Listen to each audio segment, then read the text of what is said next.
व्याप्तं येन चराचरं तत्पदं दर्शितं येन तस्मै श्रीगुरवे नमः। गुरुर्ब्रह्मा गुरुर्विष्णु गुरुर्देवो महेश्वरः गुरुः साक्षात् परब्रह्म तस्मै श्रीगुरवे नमः। शास्त्रज्ञं शास्त्रगम्यं च धर्मगम्यं च धार्मिकम् निस्संगं सकलाधारं भक्तं स्वात्मरतं तथा वाङ्मनं शान्तमूर्तिं च भक्तदुःखप्रणाशनम् योगिनं माधवानन्दं सोऽहं रूपं नमाम्यहम्। ओम।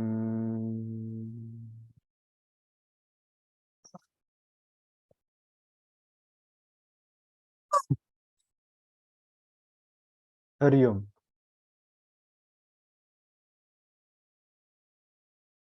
म्हणे जाणता तो जनी मूर्ख पाहे, अतर्कासी तर्की असा कोण आहे? जनी मीपणे पाहता पाहावे ना, तया लक्षिता वेगळे राहावे ना।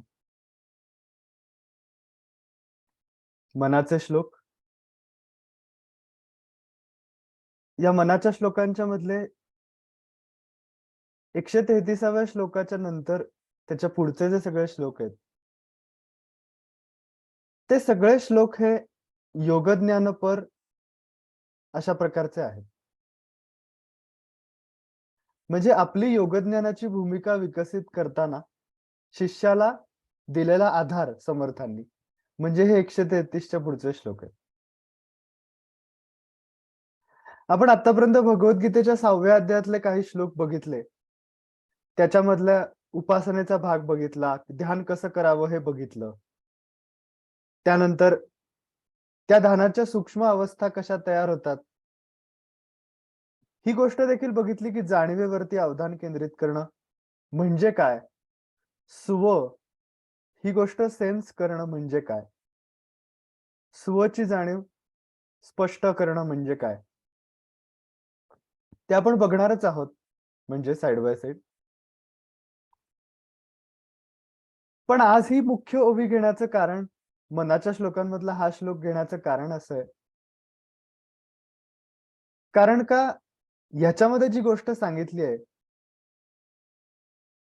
ती गोष्ट जसजसं हळूहळू या गोष्टींमधलं ज्ञान आपल्याला होत जातं किंवा योग म्हणजे ध्यानयोग हा कसा करायचा, ती गोष्ट कशी साधायची, ध्यान कसं करायचं, हे जसजसं आपल्याला कळत जातं तसतसा नकळत एक अहंकार मनामध्ये येण्याची शक्यता असते। आणि मग लोकांच्या मध्ये प्रगट करताना गोंदवलेकर महाराज म्हणायचे की आडून आडून सुद्धा स्वतःची स्तुती होईल असं बोलू नये। तर कधीतरी बोलताना आपल्याला ते सांगितल्याशिवाय राहत नाही। आमचं ते अर्ध्या तासाचं ध्यान असतं ना, त्यामुळे मला हा कार्यक्रम अटेंड करता येणार नाही असं आपण सहज बोलताना ते त्या बोलण्यामध्ये आपण ते गुंफून घेतो खुबीने। म्हणजे असं वाटलं पण नाही पाहिजे की आपण ते अहंकाराने आमचं आम्ही ध्यान करतो हे सांगतोय आपण, असं पण वाटलं नाही पाहिजे। आणि किंवा नाम घेतोय असं सांगतोय असं वाटलं पण नाही पाहिजे। पण सांगायचं तर आहे असं ते दोन्हीचं मिक्सचर असतं। तर इथे समर्थ ही गोष्ट शिष्याला पूर्णपणाने घडवणे,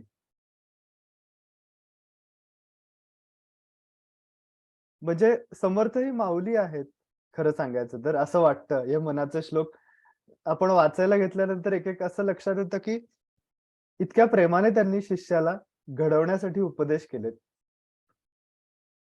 की त्यामध्ये तो शिष्य सर्वांगाने परिपूर्ण घडावा अशी त्यांची मनोधारणा आहे।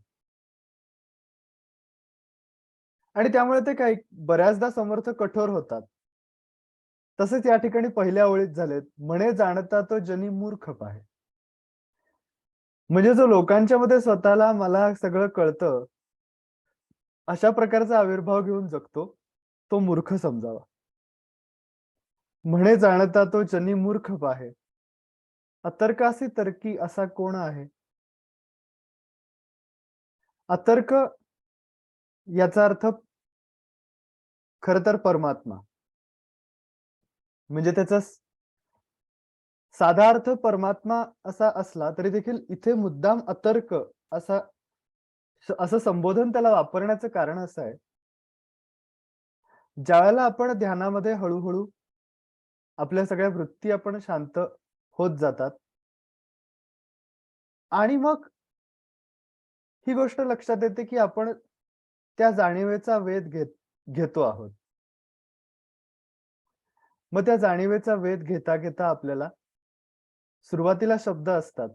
ज्याचा वेध घ्यायचा आहे त्याच्याबद्दलचे शब्द असतात. उदाहरणार्थ आता आपण स्वच्या अस्तित्वाच्या जाणीवेचा वेध घेतो ध्यानात. तर मी आता स्वच्या अस्तित्वाच्या जाणीवेचा वेध घेणार आहे, हे शब्द असतातच मुळी आणि ते असायला पण लागतात. त्या शब्दांच्या आधाराने मन हळू त्या जाणीवेपर्यंत जातं, की या शब्दांच्या मधून त्याला काय कळतंय मनाला, काय जाणीव होतीये. हे हळू त्याला जसं ते शांत होत जातं, तसं त्याला ते स्पष्ट होतं. आणि मग आता ज्यावेळेला ती जाणीव हळू स्पष्ट व्हायला लागते स्वची, ती स्वची जाणीव हळू स्पष्ट व्हायला लागल्यानंतर ते शब्द आता अजून कमी होत जातात. म्हणजे आपण मनाला शिकवत असतो ध्यानात, की स्ववर अवधान केंद्रित करायचं. स्ववर अवधान केंद्रित करायचं. हळू स्व ही गोष्ट त्याला जसजशी कळायला लागते, तसं स्व हा शब्द अननेसेसरी होतो, रिडंडंट होतो. मग स्व हा शब्द रिडंडंट झाल्यानंतर केवळ त्या जाणीवेमध्ये चित्त राहण्याचा प्रयत्न करतं. म्हणजे आपण ते तसं तिथे देखील प्रयत्न आहेत. केवळ शब्दांनीच माणूस ध्यानाचे प्रयत्न करतो असं नाही. तर शब्दांशिवाय केवळ त्या जाणीवेवरती राहण्याचा सुद्धा एक आंतरिक प्रयत्न असतो, की मी शब्द वापरणार नाहीये, पण माझं चित्त त्या जाणीवेशी संलग्न राहील पूर्णपणाने, असं मी बघणार आहे. पण तरी देखील वृत्ती असतात कुठेतरी. त्यांना शब्दरूप आलेलं नसलं, तरी देखील त्या वृत्ती रूपाने अंतःकरणामध्ये असतात. त्या वृत्ती मनाला एका बाजूने ओढत असतात, की हे जे मुख्य प्रोसेस चाललेली आहे जाणीवेवर अवधान केंद्रित करण्याची, या प्रोसेस पासून ते मन दुसरीकडे भरकटतं. ते त्या वृत्ती त्याला ओढतात. त्यामुळे ते भरकटतं. पण आपणच हा प्रयत्न करायचा. शब्दांचा आधार घेत हळू शब्द कमी होत जातील. जसं त्या शुद्ध जाणीवेचा अनुभव चित्ताला येईल, तसतसे शब्द कमी होत जातील हळू आणि केवळ त्या जाणीवेचा अनुभव चित्तावरती जास्त काळपर्यंत राहील. तसतसं त्या चित्ताचं बाकीच्या वृत्तींच्यामुळे ओढलं जाणं कमी होत जातं.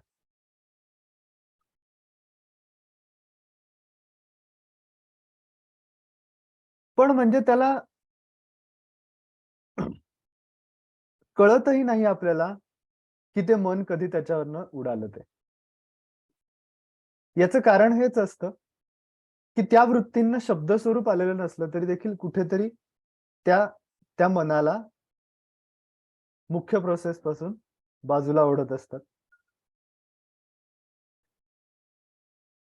हळू प्रयत्नांनी माणूस त्या जाणीवेवरती राहायला शिकतो. आणि मग आता या जाणीवेवरती वृत्तीविरहित असा एखादाच क्षण आपल्याला ध्यानामध्ये मिळतो. एक क्षण म्हणजे सुद्धा खूप झालं. एक कुठलातरी मिली सेकंद, एक कुठलंतरी निमिष म्हणजे डोळ्याची पापणी लवते, तेवढं तो जो काही वेळ असेल, तसा एखादा वेळ तशी एखादी ठिणगीच म्हणायला लागेल. म्हणजे ती पडते आणि त्यावेळेला असं लक्षात येतं, की ठिणगी म्हणजे हे इमॅजिनेशन मी म्हणतो. ॲक्चुअली ठिणगी पडत नाही. नाहीतर ध्यानाला बसताना भीतीच वाटायची, की ठिणगी पडली तर काय? चटका बसेल का काय?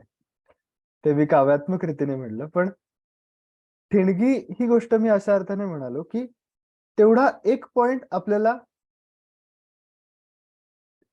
एक डायरेक्टिव्ह देऊन जातो ध्यानामध्ये, की हां, इथे पोहोचायचंय. हां, इथे जायचंय. ते एक समाधान जे आहे, ते समाधान प्राप्त करण्यासाठी हा सगळा खटाटोप आहे. ते अगदी अक्षरशः मगाशी म्हणलं तसं डोळ्याची पापणी लवते तेवढ्या वेळापुरतं ते समाधान असतं. म्हणजे तेवढ्या वेळापुरतं ते समाधान असतं म्हणजे तेवढ्या वेळापुरतं चित्त तिथे कुठलीही वृत्ती नाही आणि केवळ जाणीव आहे. अशा अवस्थेत चित्त केवळ तेवढाच वेळ राहिलेलं असतं.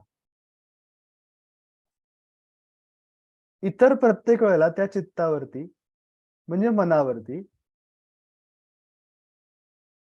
वृत्ती असतात, विचार असतात. त्यांना शब्दरूप आलेलं असतं किंवा नसतं. पण ते मन पूर्ण जाणीवेमध्ये नसतं. तो जो एखादा क्षण आहे, एखादं ते जे निमिष आहे, ते हळू-हळू ध्यानामध्ये त्याचा प्रभाव वाढवणे, त्या पॉइंटचा, त्या त्या क्षणाचा प्रभाव आणि तो क्षण पुन्हा एकदा तो क्षण अनुभवणे. त्याच्यासाठी प्रयत्न करणे. आणि मग हा प्रयत्न करता, हा प्रयत्न करता, ज्याप्रमाणे एखादं लहान मूल आहे, ते एखादी पायरी चढण्याचा प्रयत्न करते. नुकतंच ते चालायला शिकलंय, चालू लागलं थोडं आणि आता ते पायरी चढण्याचा प्रयत्न करते, तर त्याची पायाची ढाल त्या पायरीवर चढतेय, पण अजून पायात तेवढा जोर नाहीये. पण ते प्रयत्न करतंय, पायरीवरती चढण्याचा प्रयत्न करतंय, पुन्हा-पुन्हा करतंय, पुन्हा-पुन्हा करतंय, पण त्याला ते जमत नाहीये. आणि बाजूला बाबा उभे आहेत त्याचे आणि ते बघतायत ते हे सगळं प्रयत्न करतंय ते. थोड्या वेळानंतर बाबा त्याला त्याच्या त्या बाबांच्या हाताचा आधार ते मुलाला देतात आणि मग मूल त्या पायरीवरती चढतं आणि त्याला आनंद होतो. तसे आपले हे जे ध्यानातले प्रयत्न असतात, की विचार वृत्ती हळू शांत करत जाणे मंत्राच्या साहाय्याने आणि मग केवळ स्वच्या अस्तित्वाच्या जाणीवेवरती अवधान केंद्रित करण्याचा प्रयत्न करणे. आणि ही गोष्ट चॅलेंजिंग का आहे? इतर कुठल्या गोष्टीवरती अवधान केंद्रित करायचं असतं, तर ती गोष्ट सोपी होती. कारण बाकी सगळ्या गोष्टी या शब्द, स्पर्श, रूप, रस, गंध या 5 गोष्टींमुळे व्यक्त होऊ शकतात. पण स्वच्या अस्तित्वाची जाणीव, हा जो मूळ जाणीवेचा अनुभव आहे, ही गोष्ट शब्दांनी समजत नाही. शब्दांनी त्याचं आपण त्याच्याबद्दल आपण बोलू शकतो. पण शब्दांनी ती कळली असंच म्हणता येत नाही. त्याचा स्पर्श होत नाही, त्याला रूप नाही, त्याचा वास येत नाही. त्यामुळे शब्द, स्पर्श, रूप, रस, गंध ह्या सगळ्या ज्ञानेंद्रिया म्हणजे ह्या सगळ्या माध्यमातून आपण सगळ्या दृश्य विश्वाचं ज्ञान घेत असतो. तशीच आपल्याला सवय असते. पण या सगळ्याच्या पलीकडे जाऊन हे सगळं ज्याच्यात नाही, असं शुद्ध जाणीवेचं स्वरूप आपलं आपल्याला केवळ जाणवत राहायचंय. आणि म्हणून ही गोष्ट सगळ्यात चॅलेंजिंग असते.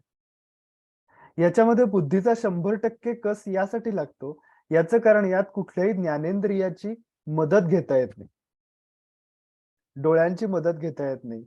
ते आपण बंदच करून ठेवतो. मगाशी म्हटलं तसं त्याचा वास घेता येत नाही. कुठल्या ज्ञानेंद्रियाची मदत न घेता केवळ बुद्धीने त्याचा वेध घेण्याचा प्रयत्न करतो. म्हणजे प्रयत्न बुद्धीच्या माध्यमातून करतो. पण कृपा झाल्यानंतर त्याचं आकलन होतं. हे आपण मगाचचं जे बाबा त्या पायरीवरती उचलतात मुलाला, हे जे उदाहरण आपण बघितलं. त्याची अॅनालॉजी इकडे आहे, की हे प्रयत्न आपण बुद्धीच्या सहाय्याने करतो आणि ते करताना ते तत्वच खरं तर स्वतःला प्रगट करतं. गुरूंच्या गुरूंची कृपा आपल्यावरती असतेच सदोदित. ती त्या ठिकाणी आपल्याला अनुभवायला येते, की हळू मन शांत होतं. नाहीतर मन किती चंचल आहे आपल्या सगळ्यांना माहिती आहे. पण आपण केलेल्या प्रयत्नांनी ते शांत झालं, असं म्हणवत नाही. ज्यावेळेला ते शांत होतं त्यावेळेला लक्षात येतं, की हे मन शांत झालेलं आहे, ही काही माझ्या आवाक्यातली गोष्ट नव्हती. हे मन शांत होणं ही त्यांची कृपा आहे. हळू त्या जाणीवेचा अनुभव येणं. पण प्रयत्नांच्या सहित कृपा होईल. प्रयत्न नसतील तर कृपा नाही होणार. त्यामुळे या अशा पद्धतीने आपण हळू एक क्षण कुठलातरी ध्यानामधला गाठतो आणि मग तो क्षण वाढवण्याचा प्रयत्न करतो. आता त्या क्षणाला आपण वेगळेपणाने राहिलेलो नसतो. आपल्याला आपल्या मन, बुद्धी याची स्वतंत्र जाणीव नसते. पूर्णपणाने चित्त त्यात विलीन झालेलं असतं. म्हणून त्याला अतर्क्य असं म्हणतात. याचं कारण विचारांनी, तर्काने ती गोष्ट कळणार नाही. तर्काच्या विचारांच्या पलीकडे जायला लागेल, शब्दाच्या पलीकडे जायला लागेल, मग त्या गोष्टीचा अनुभव येईल. पण शब्दाच्या पलीकडे जायला शब्दांच्याच माध्यमातून जायला लागतं. की जे आपण ध्यान करताना धारणा ठरवतो, की मी आता स्ववर अवधान केंद्रित करणार आहे. हे सगळे शब्द आपण वापरतो. स्व असं म्हणतो. चित्ताला तिथं शब्दांच्या माध्यमातून नेण्याचा प्रयत्न करतो आणि मग चित्ताची ही जी स्पेशल क्वालिटी आहे, की शब्दांशिवाय अवधान केंद्रित करण्याचा प्रयत्न करणे, जाणीवेवरती, तो प्रयत्न करतो. म्हणून समर्थांनी म्हणले, "अतर्कासी तर्की असा कोण आहे? जनी जाणता तो म्हणे जाणता तो जनी मूर्ख पाहे. अतर्कासी तर्की असा कोण आहे? जनी मीपणे पाहता पाहवेना."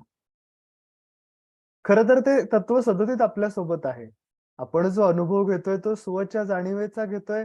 स्व आपल्यासोबत कायम आहे खरं तर.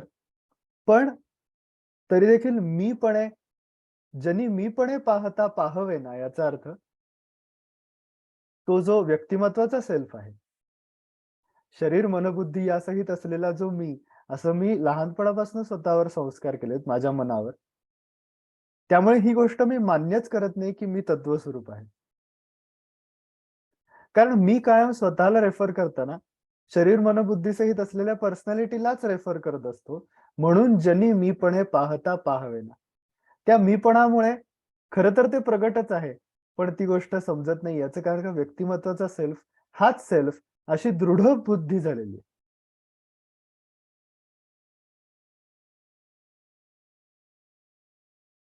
जनी मीपणे पाहता पाहावेना, तया लक्षिता वेगळे राहावेना. अतिशय सुंदर पद्धतीने समर्थ इथे म्हणतात, की ज्यावेळेला तुम्ही त्यावरती म्हणजे समर्थ असं म्हणतात, की ज्यावेळेला तुम्ही त्यावरती लक्ष केंद्रित कराल, त्यावेळेला त्यापासनं तुम्हाला एकदा का त्या जाणीवेचा अनुभव एक क्षण जरी ध्यानामध्ये आला, की केवळ शुद्ध जाणीव आहे आणि बाकी काही नाही. इतर कुठले वृत्ती नाहीत, विचार नाही. शुद्ध जाणीव आहे.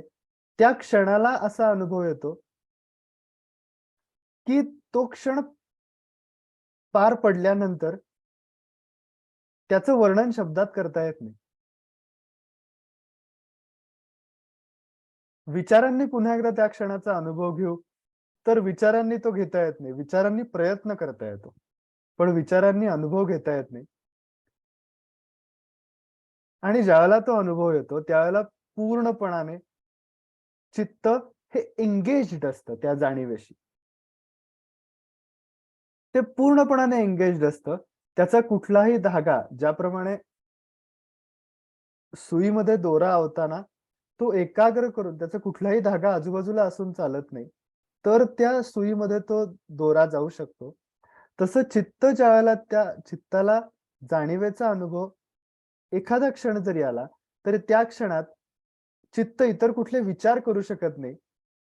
त्यामुळे त्या स्पेसिफिक क्षणामध्ये चित्त कुठलंच नोटिंग करू शकत नाही. याचं कारण ते नोटिंग करण्यासाठी अवेलेबलच नसतं. नोटिंग करणं ही त्याची भूमिकाच ते घेऊच शकत नाही याचं कारण ते पूर्णपणाने त्या जाणीवेमध्ये त्या क्षणापुरतं का होईना विलीन झालेलं असतं. म्हणून तया लक्षिता वेगळे राहावेना, असं समर्थ म्हणतात. वेगळेपणाने तुम्ही राहिलात, तर मग याचा अर्थ तुम्ही त्या जाणीवेमध्ये पूर्णपणाने त्या जाणीवेचा अनुभव आला असं म्हणता येणार नाही. विचारांनी ते कळलं असं म्हणता येईल.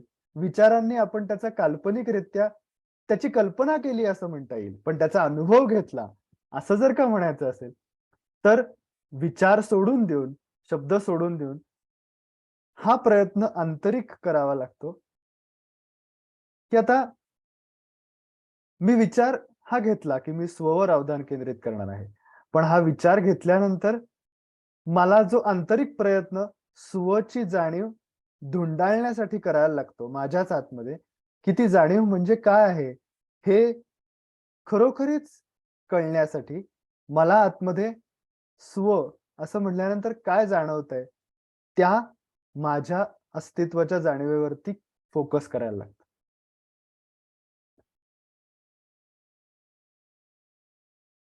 आणि मग केवळ त्या अस्तित्वाच्या जाणीवेवरती फोकस करता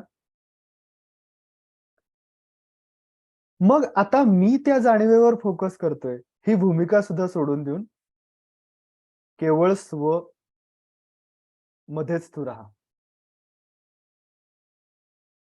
स्वशी युक्त होऊन राहा. केवळ स्वचा अनुभव घेत राहा.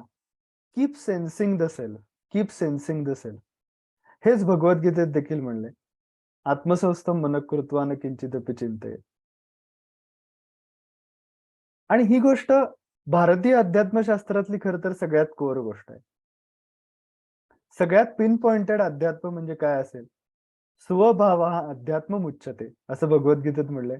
स्वभाव म्हणजे स्वच्या अस्तित्वाची जाणीव म्हणजे अध्यात्म असं भगवद्गीतेने म्हणलंय. तेच इथे समर्थांनी शेवटच्या चरणामध्ये त्याच गोष्टीचा रेफरन्स दिलाय, की तया लक्षिता वेगळे राहावे ना. त्यामुळे त्या ठिकाणी एकदा गेल्यानंतर तुला वेगळेपणाने राहता येणार नाहीये. त्या पॉइंटला मन त्या उंचीला गेल्यानंतर असं जर का सगळं विश्व त्या एकाच तत्वाने व्यापलेलं आहे, तर मग तू उगाचच तुला वैचारिक ज्ञान फक्त झालंय. अनुभवाचं ज्ञान काही झालेलं नाहीये. मग कशाकरता तू उगाचच जगामध्ये मीपणाने वावरतोयस, केवळ वैचारिक ज्ञान घेऊन? विचारांच्या पलीकडेच तर ते आहे. विचारांच्या पलीकडेच तर गेल्यानंतर तुला खरा अनुभव मिळणार आहे आणि तेव्हा तुला खरं ज्ञान झालं असं म्हणता येणार आहे. मग कशाकरता तू हा सगळा अहंकार वागवतोयस मनात असं समर्थ म्हणतात. म्हणून ते म्हणतात, "म्हणे जाणता तो जनी मूर्ख पाहे. अतर्कासी तर्की असा कोण आहे? जनी मीपणे पाहता पाहावेना, तया लक्षिता वेगळे राहावेना." समर्थांना समर्थांच्या चरणी नमस्कार करून आपण आता 20 मिनिटं ध्यानाला बसूया. ज्याप्रमाणे आपण आजपर्यंत नेहमीच ही गोष्ट करतोय ध्यानात रेग्युलरली, की स्ववरती अवधान केंद्रित करण्याचा प्रयत्न करतोय. सुरुवातीला शांत बसणे, मस्तकामध्ये अवधान केंद्रित करणे भ्रूमध्यापाशी, कपाळाच्या मध्याशी या ठिकाणी, जिथे आपण गंध किंवा कुंकू लावतो त्या ठिकाणी. तिथे सुरुवातीला तिथे अवधान केंद्रित करायचं, कारण ते सोयीस्कर असतं मन अंतर्मुख होण्यासाठी. 3 वेळा ओंकार करूयात आणि मग केवळ स्वच्या जाणीवेवरती फोकस करण्याचा प्रयत्न करूया. हरि ओम तत्सत.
हरि ओम, हरि ओम, हरि ओम, हरि ओम।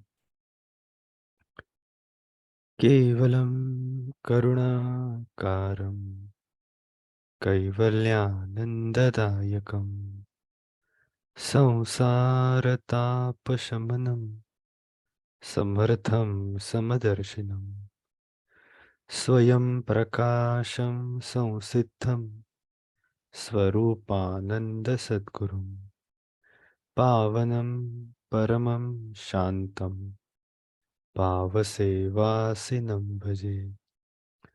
सोऽहं सिद्धिसुसम्पन्नो नादसन्धानसंस्थितः वीतरागो विशेषश्च श्रीगुरुः पातु मां भवेत्। ज्ञानेशाङ्घ्रिसरोजलुब्धमधुप स्वामी स्वरूपाङ्कितः सन्तानां वचनानुभूतिपथिकः साक्षी स्वयं कापडि गार्हस्थे किल एकनाथसदृशौ वृत्तौ तुकारामवत्। सोऽहं योगरतं कृतार्थचरितं वन्दे यतिं माधवम्। यस्य स्मरणमात्रेण चित्तं भवति निर्मलं स्वामी समाधवानन्दो नित्यं वसति मे हृदि। ॐ तत्सत्। हरि ओम। श्रीराम, श्रीराम।